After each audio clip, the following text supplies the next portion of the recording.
Assalamualaikum warahmatullahi wabarakatuh. Halo teman-teman, hari ini kita akan mengkaji materi mengenai kodrat manusia dan kodrat anak. Jadi sebelum kita mengkaji mengenai kodrat manusia dan kodrat anak, kita pahami terlebih dahulu makna dari kodrat itu sendiri. Di sini ada beberapa pengertian kodrat menurut beberapa pendapat. Yang pertama menurut Mansur Fakih. Beliau mengatakan bahwa kodrat itu ketentuan biologis permanen atau tidak berubah yang sering dikatakan sebagai ketentuan Tuhan. Yang kedua yaitu menurut Kamus Besar Bahasa Indonesia, yang mana kodrat itu merupakan kekuasaan Tuhan yang tidak bisa ditentang oleh manusia. Yang ketiga yaitu menurut Retnowati. Beliau mengatakan bahwa kodrat itu merupakan pembagian dua jenis kelamin manusia yang ditentukan secara biologis. Dan yang keempat yaitu Mencius dan Kunci. Menurut beliau, kodrat itu merupakan suatu hal yang dimiliki manusia sejak dilahirkan, dan kodrat dapat disebut sebagai sifat bawaan manusia atau sifat dasar dari manusia. Jadi dapat disimpulkan bahwa kodrat adalah sesuatu hal yang ditetapkan oleh Tuhan Yang Maha Esa, sehingga kita manusia itu tidak mampu untuk merubah atau menolaknya. Yang selanjutnya yaitu kodrat manusia. Kalau tadi kodrat merupakan ketentuan Tuhan yang tidak bisa diubah oleh manusia, sedangkan kodrat manusia yaitu merupakan sifat yang mendasar pada manusia yang dia bawa dari lahir hingga kematiannya. Sikap dasar inilah yang akan menentukan sikap dan perbuatan manusia di masa hidupnya. Yang selanjutnya yaitu kodrat manusia. Kodrat manusia yaitu ada dua. Yang pertama, manusia sebagai makhluk sosial, dan yang kedua, manusia sebagai makhluk yang berakal, budi, dan rasional. Manusia sebagai makhluk sosial tidak bisa hidup tanpa bantuan orang lain. Maksudnya adalah kita sebagai manusia itu memiliki kecenderungan dalam kelompok dan interaksi bersama. Nah, ketergantungan pada bantuan orang lain ini yang mencerminkan bahwa kerjasama dan hubungan sosial menjadi bagian integral dalam kehidupan manusia, yang membuat mereka saling mendukung dalam berbagai aspek kehidupan. Contohnya, dalam kehidupan sehari-hari, manusia tidak dapat menjalankan hidupnya sendiri. Bahkan dalam memenuhi kebutuhannya, manusia masih memerlukan manusia lain untuk membantunya.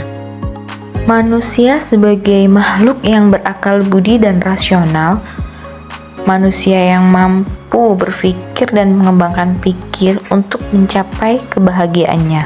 Maksudnya adalah pada hakikatnya manusia itu merupakan makhluk rasional atau makhluk berakal budi.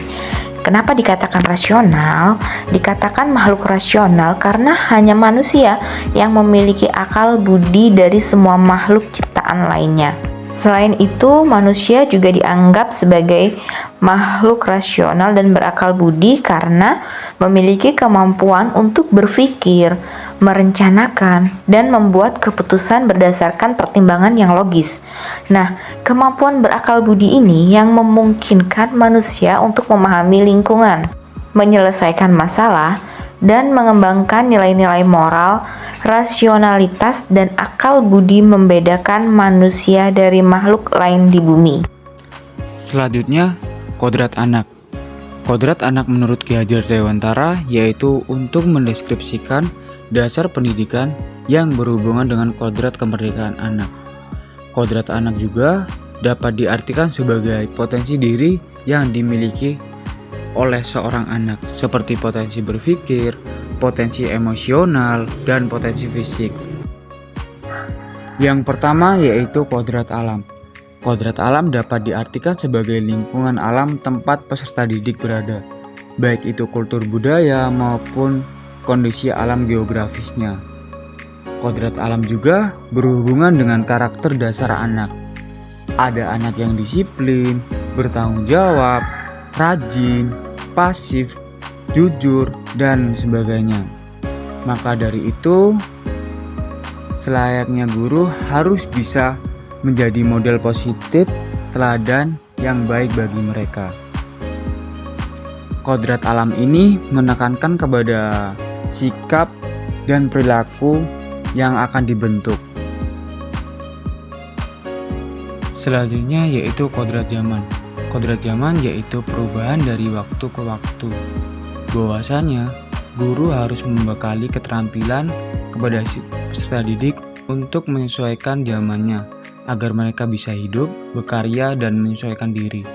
Dalam konteks pembelajaran sekarang, guru harus lebih mengenal teknologi agar bisa menyesuaikan kondisinya.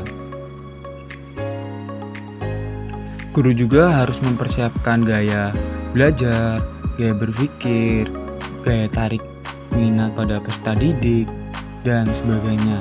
Maka dari itu dapat kita simpulkan bahwasanya kodrat zaman itu menekankan pada perubahan zaman yang harus kita kembangkan melalui intelektualnya. Maka dari itu kita sebagai kodrat anak kita harus bisa mengembangkannya dengan mengikuti perkembangan zaman. Demikianlah yang bisa kami sampaikan. Kurang dan lebihnya kami mohon maaf. Wassalamualaikum warahmatullahi wabarakatuh.